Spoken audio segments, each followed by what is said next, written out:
dibaca di relay sini akan dikirimkan ke relay lawannya, Pak. Nah, sesuai hukum Kirchhoff, Pak ya. Jadi apa yang dikeluarkan di sini diterimanya juga sama gitu ya. Kalau ada 100 ampere, ya sinkron, Pak. 100 ampere juga 100 ampere. Kalau ini 100 tapi di sini 50 misalkan, itu diferensialnya bisa kerja. Karena ada perbedaan nih, mungkin ada gangguan di sini atau berbagai macam hal lainnya. Nah, untuk koneksi relay kurang lebih seperti ini, Pak. Saya yakin Bapak juga sudah tahu ya. Nah, mungkin yang utamanya saya perlu note, ini polaritas CT jangan sampai terbalik, Pak. Kan di CT itu ada dot ya, S1, S2 ya. Ya. Jangan sampai kebalik. Kalau kebalik, nanti kita energize pasti relay langsung tripping. Kalau mungkin pembacaan daya kayak ini kan ekspor itu plus ya. Di sini lawannya mesti minus gitu, mesti berkebalikan gitu ya. Jangan sampai dia sama-sama plus, itu pasti trip tetap sama-sama minus. Berarti ada yang kebalik di sana. Oke, sebentar ya.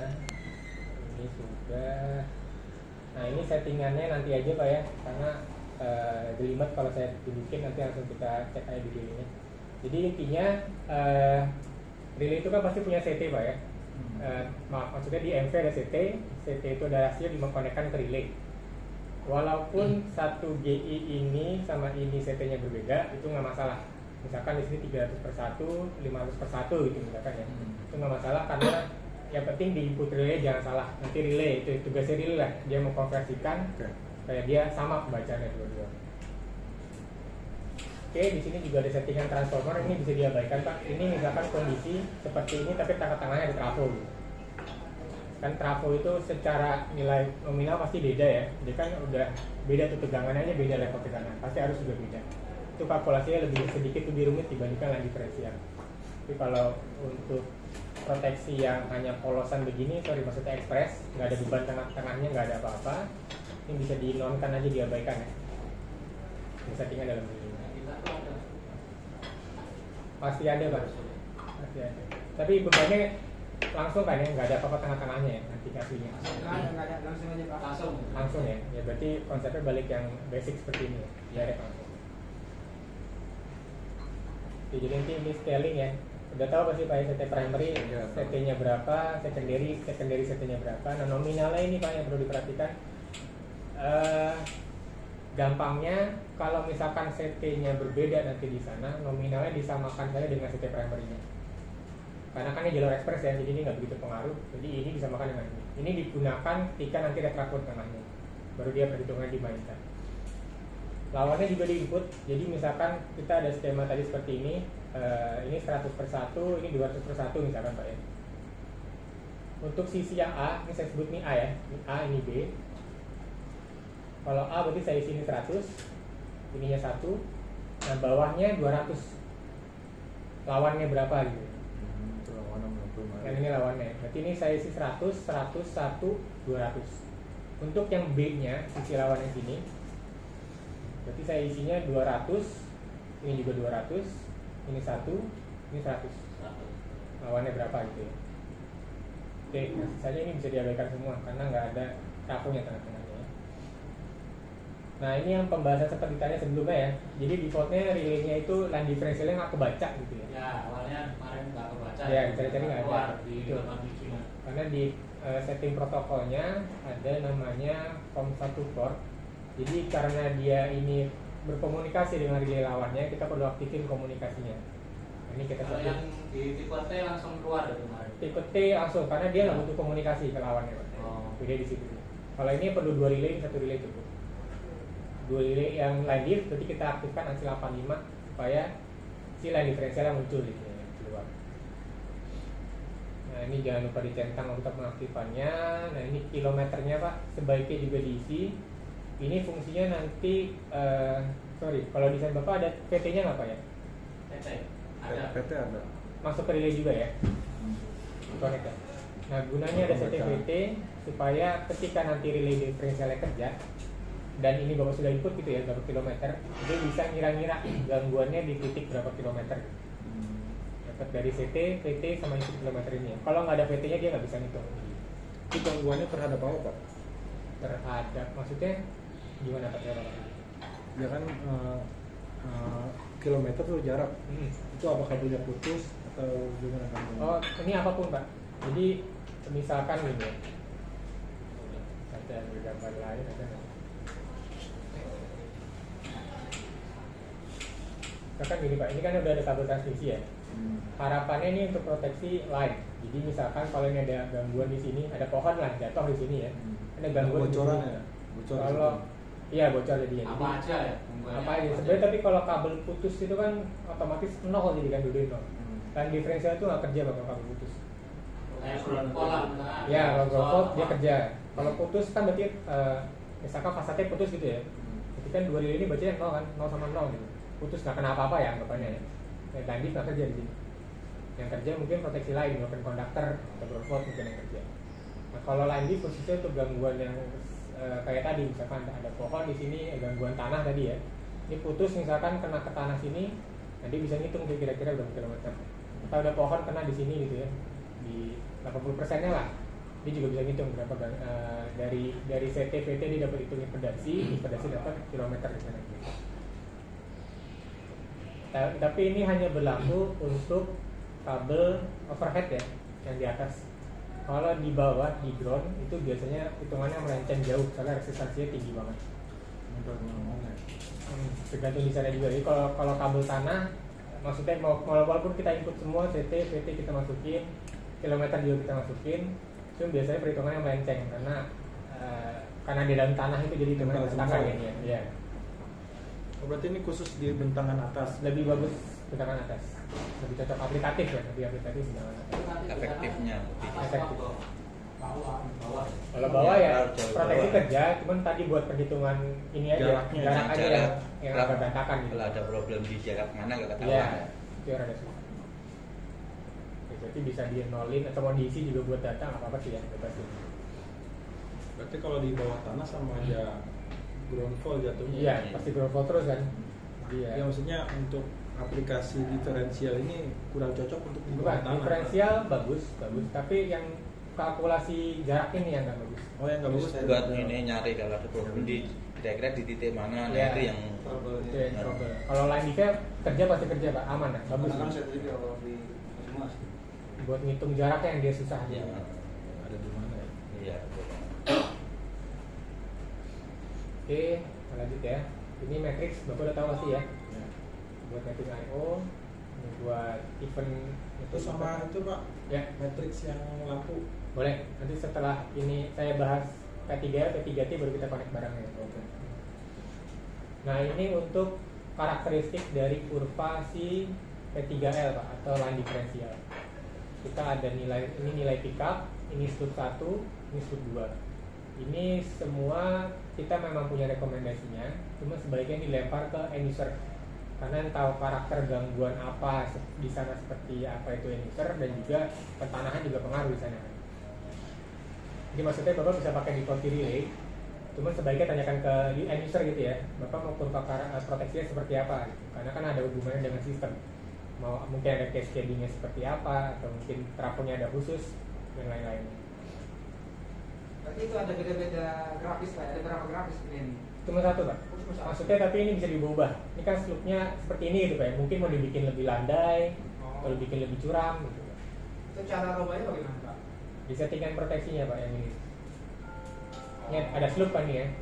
Nah slope-nya kalau ini kan 100% nih, kalau kita ubah 80 jadi mungkin lebih lebih turun jadinya betul.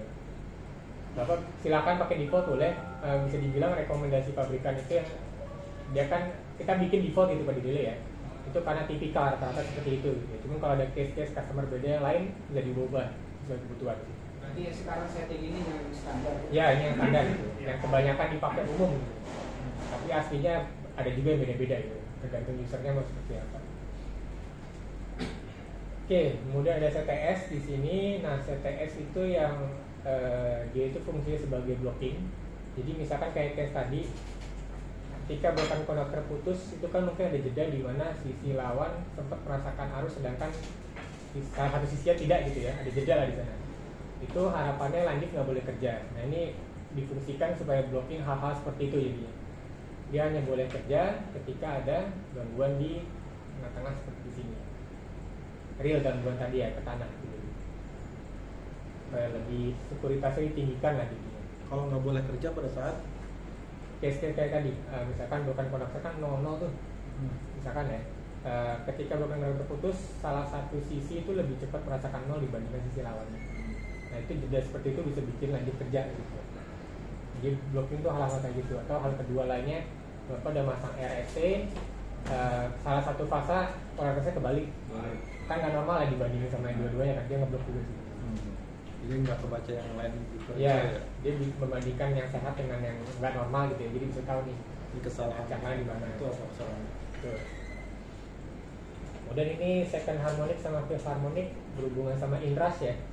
Kalau Bapak biasa ketika mungkin ada jazz trafo, mungkin ada inrush di sana kan ya. Banyak kan relay biasa tuh trip terus dia misalnya. Ya. Nah, Jadi dia bisa ngebedain ini south atau inrush. inrush betul. Bisa ngerasain dia. Dia ngerasainnya dari harmoniknya ini. Jadi ketika ada harmoniknya tinggi, si relay line differential ini blok sampai kerja gitu. Ini settingan default juga. Settingan default tapi belum aktif nih Pak ya. Belum dicentang nih, dicentang. Oh, bukan.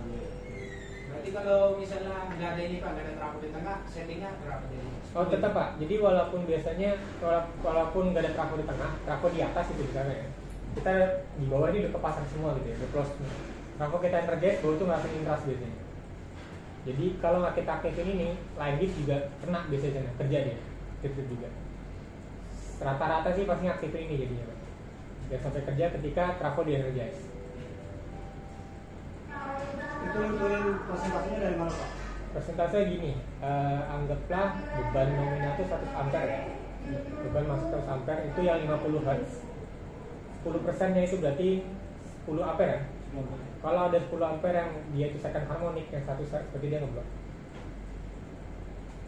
Udah bayang belum? Saya kasih Excel.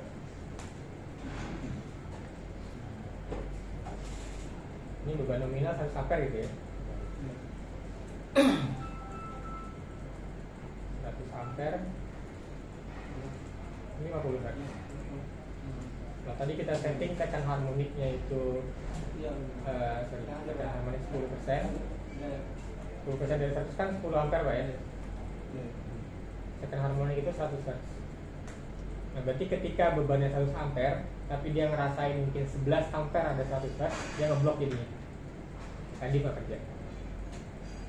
Berarti persentase dari nominal lagi gitu kan. Itu dia ngerasain itu dari mana Pak? Pembacaan. Berarti kalau nanti pembacaannya turun 80 ampere, dia turun juga 80 di 8 ampere.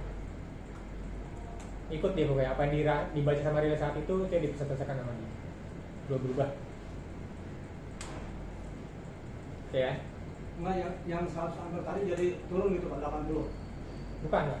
Ini Bapak udah pasang relay nih ya. Iya. Pasang relay di lapangan, dia ngebaca 100 ampere nih beban aslinya. Itu 50 Hz ya yang normal. Iya. Fundamentalnya.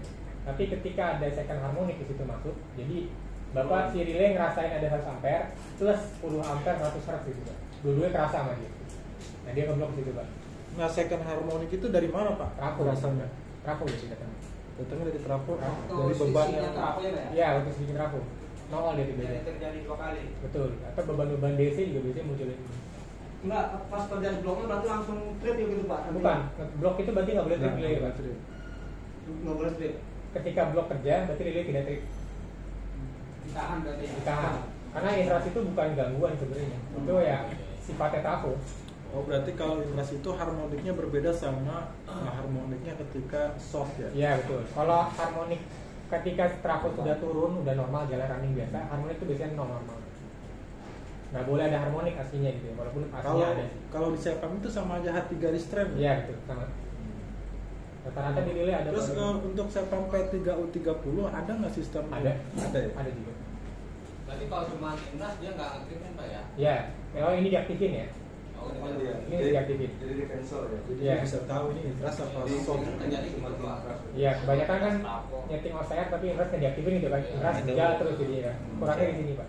Tapi Pak Radik, kalau misalnya switching aja antara apa namanya ini kan ada dua gardu ya. Kalau switching aja biasa nggak ada trafo itu ada harmonik nggak? Tercipta nggak? Biasanya tergantung sistemnya sih Pak. Biasanya kalau jauh ya, kalau jauh maksudnya si trafonya sama ininya barangnya nggak berasa gitu. Nggak berasa. Berarti kita nggak boleh aktifkan ini. Mas. Sebenarnya nggak salah juga sih Pak. Diaktifin nggak apa-apa, cuman nilainya aja mungkin dinaikin gitu Pak. Kira-kira berapa? Kalau Bapak nanya kira-kira sebetulnya balik lagi ke sistem Pak ya. Cuman saya biasanya itu 15 sampai 20%. Itu di menu apa Pak ini? Ini dalam P3 nya Pak. Jadi nanti Bapak nyeting line differentialnya di bawah-bawahnya ada. Oh ada, ini nggak kelihatan ya di setting di mananya? Kelihatan? Nanti kita buka aja ada Pak. Jadi nanti pas lihat Bapak Di nyeting protection Di Protection. protectionnya di mana kan ya? Bapak kan nyeting 87L nih. Nah, Kan Bapak udah lihat ini pasti ya? Iya. Sebenarnya. Nanti sisi bawahnya ada ini. oh ada itu. Bagian-bagian bawahnya gitu kan. Kalau di P3U30 adanya di proteksi di bawahnya juga ya? Kalau P3U ada beda. Dia berdiri sendiri dia Pak. Oh berdiri sendiri menunya. Second harmonic berdiri. Gimana sendiri gitu. Iya, jadi Bapak aktifin itu mesti detail blocking lagi baru bisa terjadi. Nanti saya tunjukin juga saya. Oh udah, mau sambil connect di bisa koprek mungkin lebih enak kali ya. Jadi tanya langsung. Sambil jalan.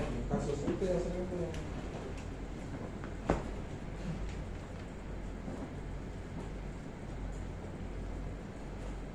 Mau sambil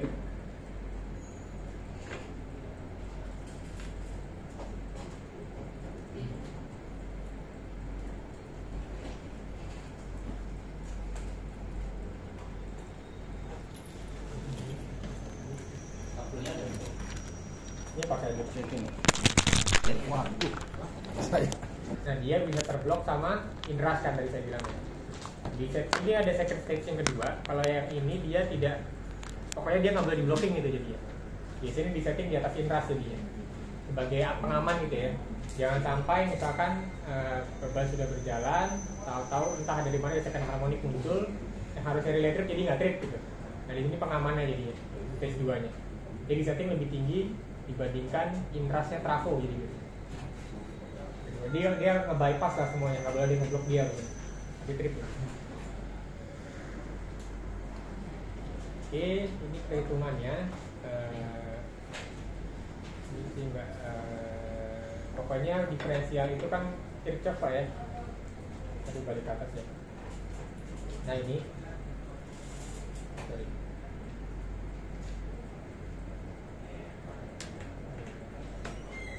Kita membandingkan ini sama ini. Misalkan ini 100 ampere dengan sudut 0 derajat, berarti ya lawannya masih 100 ampere 120 derajat gitu ya. Nah, Sudut ini apa Pak? Sudut fasor.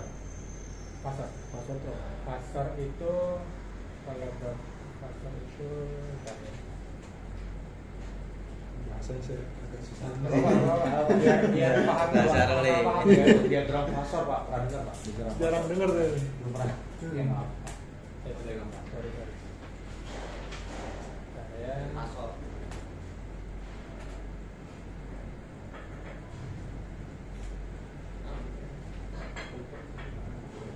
Kayaknya bingung bentar ke depan. iya betul Pak. Nanti kalau ngelos percuma jadi. Iya enggak, cuma Bapak ngomongnya. Misalnya sekarang Pak. Fasor itu ini Pak. Nah ini itu kan biasa sistem lah, ini contoh sistem seperti ini gitu. Ini kita pasang P3 di sini 1, 3 sama 4 gitu ya. Arah beban dari sumber ke beban, arahnya kiri ke kanan gitu ya. Iya. Nah untuk relay 3 yang ini, itu baca fasornya seperti ini Pak. Pasti. Kalau listrik kan kita tahu 3 fase Pak ya, Iya. level tertentu ya, 60,6 kV ke atas lah. Itu. A, C, B itu ya. Ya, kan ada 3 tuh, fase A, fase B, fase C. Nah untuk fase A normalnya kan di 0 derajat, fase B itu di minus 120, fase C 120. Nah 3 ini namanya fase Pak Suri tadi. Oke. Jadi normalnya harus balance gitu ya, berbeda 110 derajat semua.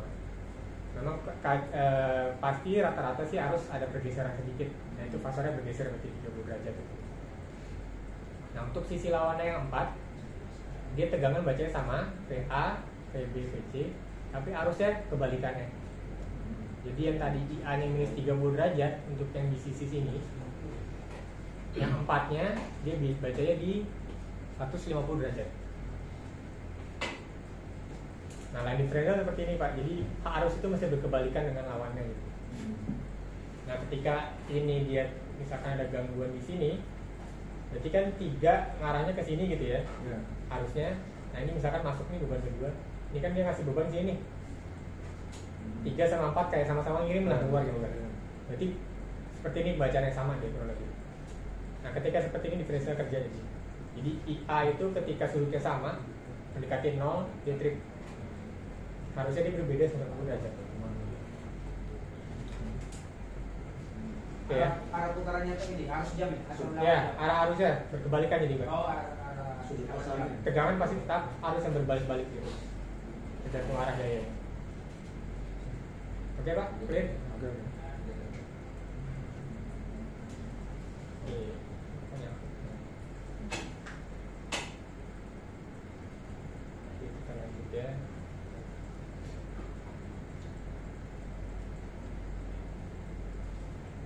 Oke, itu sudah. Oh ini ada di relay P3 namanya POC Pak. Saya lupa kepanjangannya apa.